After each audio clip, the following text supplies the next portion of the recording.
Just lately, every day is windy. I was going to go to Lake Nillacuti today and try and catch a yellow belly, but the forecast of strong winds pushed me away from that idea, and instead I've come up into one of my favourite little streams up in the hills to see if I can find a trout.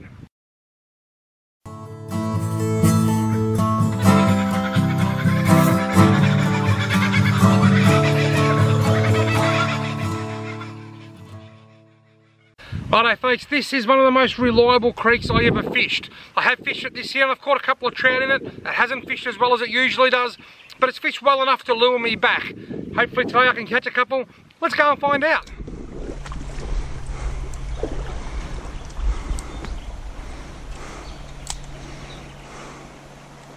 Oh, that was a nice trout. My bloody line was tangled around a branch. Such a hard little spot to cast. But a nice looking trout, which I think was a rainbow, came out and hit my soft plastic. Nice spot. Here comes one, got him. Look at the size of him, would you? Wow, what a tiny little rainbow trout. He's so cute. He's so... Oh, careful buddy. The old rainbows, they kick around a lot more than brown trout. A little bit of blood there, oops, but he'll be okay. Awesome. First hole. That's a good sign. Can I pick up the daily double from the one hole?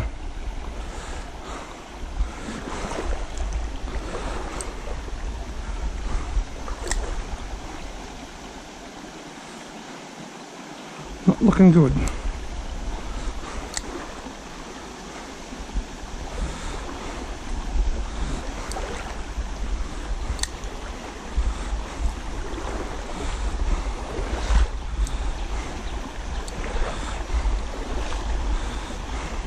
Oh, here comes one. He hit it. He hit it. He's got it. No, he hit it again. He missed it. A little one came out and hit that twice then. Oh, you little one. Got him. Oh, he hit it. Missed him. Still sitting there. They're hitting the striped tiger nymph, which is a start. I'm using the striped tiger nymph in black and gold colour, but I've pulled the claws off because there seems to be an abundance of smaller trout in here. In saying that, bigger trout will still hit the nymph without the claws. You see, this is a really nice hole up here, but the water is broken right here, so my waves haven't pushed up into that hole. So before barging in and creating a commotion, I want to try and fish from this side of the broken water. Oh, that was a nice fish. I was going to say, I've got one. I didn't feel the weight. Hopefully he comes back. He was quite a nice fish. But will he come back? Nope. There was a bit of weight in that fish. I hope I at least get to see him. As I was saying, it's always a good idea to fish from before the break in the water so that the commotion doesn't go upstream. That's about as far upstream as I'm going to be able to cast without stepping into the back end of this pool. There's a bit of weight in that fish, and it was a decent sized bow wave. Something else you might want to try and do is when you do walk into a hole like this, get in, make your cast. Try and get your lure up there before your bow wave gets up there. See, right now my bow waves are already pushing through the hole. So the longer I stand here, the longer the fish have got to notice me. So walk in, make me cast as quick as I can.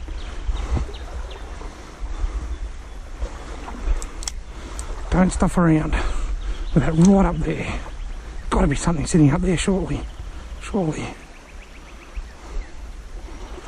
Oh, there was one. He came out. He was down low. Might have been the one that hit my lure before even. He was right down deep, that fish. I might let this sink a little bit here. No, he came out of these shadows here. He wasn't a big fish, that one, though. Not maybe 20-25 centimetres perhaps. Here's a little one, the same size as the one I caught before. He's chasing it. Oh, he hit it. Look, can you see him? He's looking at it still. He hasn't seen me. He's seen the lure, but not me. I can still see him. There he goes. That was a real little one. Look at this next hole, full sun. I don't normally do much good in. Whoa, look at the size of that big trout I can see. Take my nymph. Take it, take it, take it.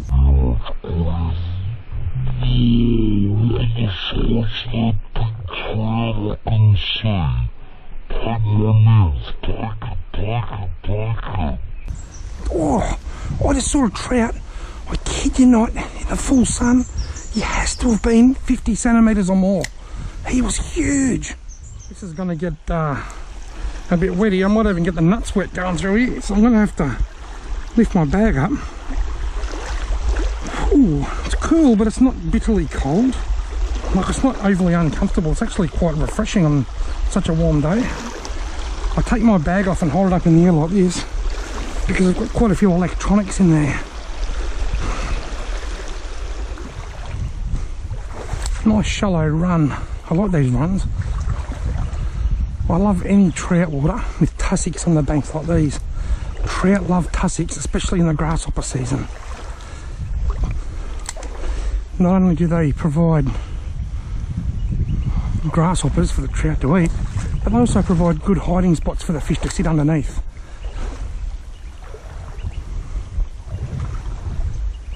I can imagine a trout sitting just under here now. You wouldn't even see it. Waiting for a grasshopper to fall into the water.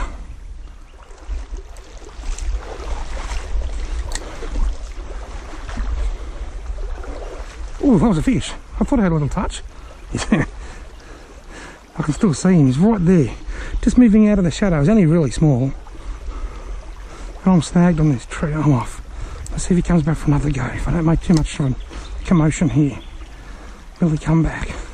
Yep, he hit it. He hit it softly, but that's about it. Rightio, now I've just put a new lure on. I've gone back to the same, the Strike Tiger Nymph black and gold colour. Because I'm getting a lot of like strikes that aren't hooking up, I'm going to put a little bit of this Strike Tiger Trout Oil lure scent on here if I can squeeze it out of the bottle. There we go. Look at that. Very garlicky, this stuff.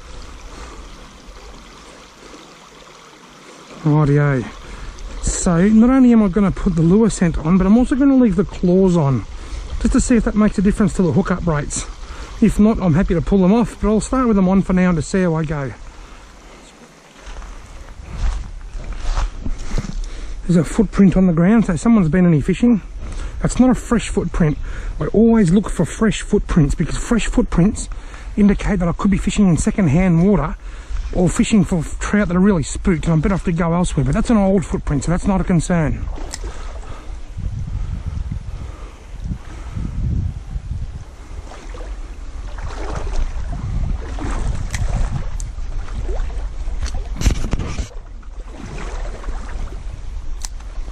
That's a nice spot. Oh, got him! Yes, look at that. It's about the third cast after I changed the lure, after I put the fresh soft plastic on. Oh, he got off. He was sweating my hands and he got off. Okay, that was a nice rainbow trout of about 30 centimetres. I got him on about the third cast after I put the lure scent on and changed to a plastic with the claws on. So I wonder if that's what's made the difference. I wonder if that extra scent has just given the fish a bit more incentive to actually strike. Awesome.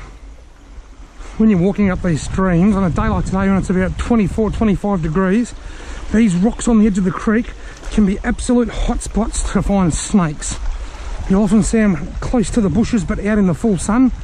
They like to be close to the bush so they can make a quick getaway. But keep your eye on where you stand. But these sort of rocky spots along the edges of the creek, especially these full sun spots, are ideal basking places for snakes.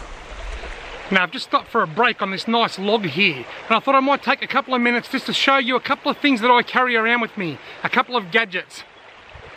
When I'm walking these streams, I like to have a spare GoPro battery. I find that one battery just isn't enough, and a lot of the time two isn't enough, but I like to have a spare GoPro battery with me at all times. This is possibly my favourite gadget that I've ever bought. That is a 15,000 milliamp Balkan battery or power pack. It's got two USB ports on the end. At the moment I've got a cord on its USB-C. That fits into my GoPro and I can charge my GoPro a number of times from this battery, but it also fits my mobile phone, which is a Samsung Galaxy S9. That is an amazing tool. My kids love it. I've got to fight my kids to get it off them a lot of the time. But that will charge my phone several times. 15,000 milliamp. It's big. It's heavier than the small ones, but gee whiz, that saved me a lot of time. When I leave here, I'm hoping to go redfin fishing nearby in another lake. So when I get back to my car, I'll chuck my GoPro on there and I'll just top it up with 30 or 40%. Balkan, 15,000 milliamp power pack, awesome. Now this gadget here I've had for quite a while, but I don't use it as often as I should. I'm going to give it a bit of a run now and play with it because it's fun. That is a Polar Pro. It's a Polar Dome, you see that? This is a GoPro gadget. You stick your GoPro in the hole there. It's happening above the water and under the water. They're just a few gadgets I carry with me. Obviously I've got my reading glasses there. I've got a glasses pouch where I can change between my reading glasses and my sunglasses. Quite often these days I need reading glasses just to tie hooks on because I'm getting old. I've also got a bottle of water and all my fishing gear as well, and the very camera that I'm filming with now, which is my Canon G7X Mark II. What a glorious day. Let's go and play with the Polar Dome.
There's a wombat right there.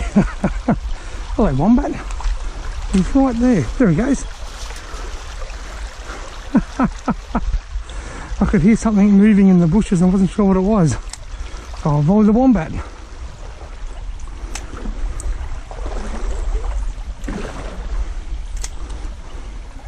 God, oh, it was a nice one, a little one. There was two there, I think. He only hit it sort of half. He was a bit half-assed. It wasn't a real strong, solid strike. Right, yeah, now the strike tiger nymph was getting quite a lot of follows, quite a few strikes, but nothing really chunky. No real solid hookups. So I'm going to change to something I've never used before. This was sent to me a while back by Wilson Fishing. It's a Xerec Stream X. Stream X, at 60 mils I think. Might be a little bit on the big side for this little stream. It's got single hooks at the front and back. Because the fish have been a bit hastily sort of striking it, not hooking up, I just wanted something with hooks at the back. In this case it's a single hook at the back. I'll just give it 10 or 15 minutes, see how it goes. If the fish aren't interested, I'll change it to something else. Now, when you're using a minnow, whether it's a wild bait minnow like I often use, or a pontoon 21, or a little Xerec Stream X, you should always use a loop knot. Because minnows don't displace a lot of water, a loop knot will just help your lure track properly and swim through the water as it's designed. Xerec Stream X, nice natural colour. Let's go and put you through your paces. I've just seen a trout rise in the middle of this flat, calm water. One thing about this Stream X I've noticed, hasn't landed right on its head. That's not good. One thing I've noticed about this Stream X is it doesn't dive deep, and that's actually why I chose this one. It's only got a small little bib. Ooh, big one following it. Take it, take it. When I say big one, he's probably 30 centimetres big, but he's bigger than a lot of the other trout that I've seen so far today. Wow, look at this hole. That was a big one there. Because I reckon this Xerec Stream X, oh, got him! Oh, he missed it! Will be ideal for a big fish. That's the second biggest fish I've seen today. He hit it twice and didn't hook up. I don't know where he went.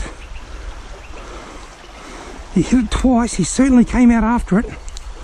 He certainly came out after it. There he is.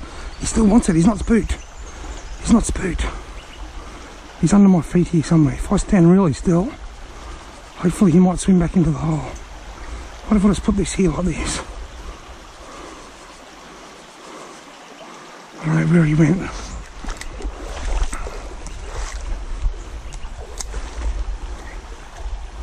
Here comes one. God, oh, he hit it.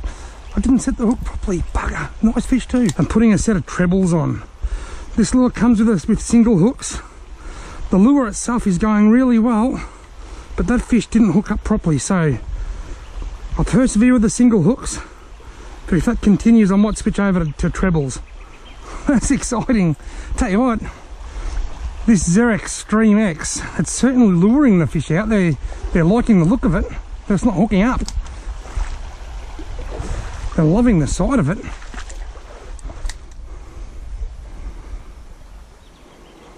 Got him. Oh, he got off.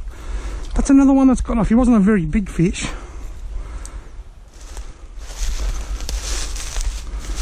I need to watch where I put my feet here. These sort of puddles out in the sun attract frogs, which attract snakes. And I've already seen 2 of them today. 2 browns on the way in. Something just moved in there. I'm a little bit jumpy. Rightio, folks. Well, that's it from me. I was going to film this final scene back there at the big campsite where I got out of the creek, but it looks like there's someone living there. There's 3 or 4 car bodies, a couple of clotheslines. There's actually a pet goat on a big long chain. So I thought, rather than annoy them, I'll just sneakily sneak out the back, the bottom end of the campsite, and begin to walk back to the car. As you can tell, I'm puffing, I'm not fit, and I think that what I'm doing now is one of the best things for someone like me. It's good emotionally because I need this in my life to be out in the great outdoors fishing and on some kind of adventure, and it's good physically. Being puffed is a good sign that I'm doing something about my health. Now, I had somebody ask me the other day if I could make a couple of longer videos. So in this video I've thrown in quite a few extra tips and tricks and a few other things, a little bit of a gadget scene there. I hope you've enjoyed it. I hope you've got something out of it. If you haven't already subscribed to this channel, then why not consider doing so? Because if you've enjoyed this video, chances are you'll probably enjoy other videos that I have made and that I will make down the track. And I'm out of here because I'm puffed. Thanks for watching.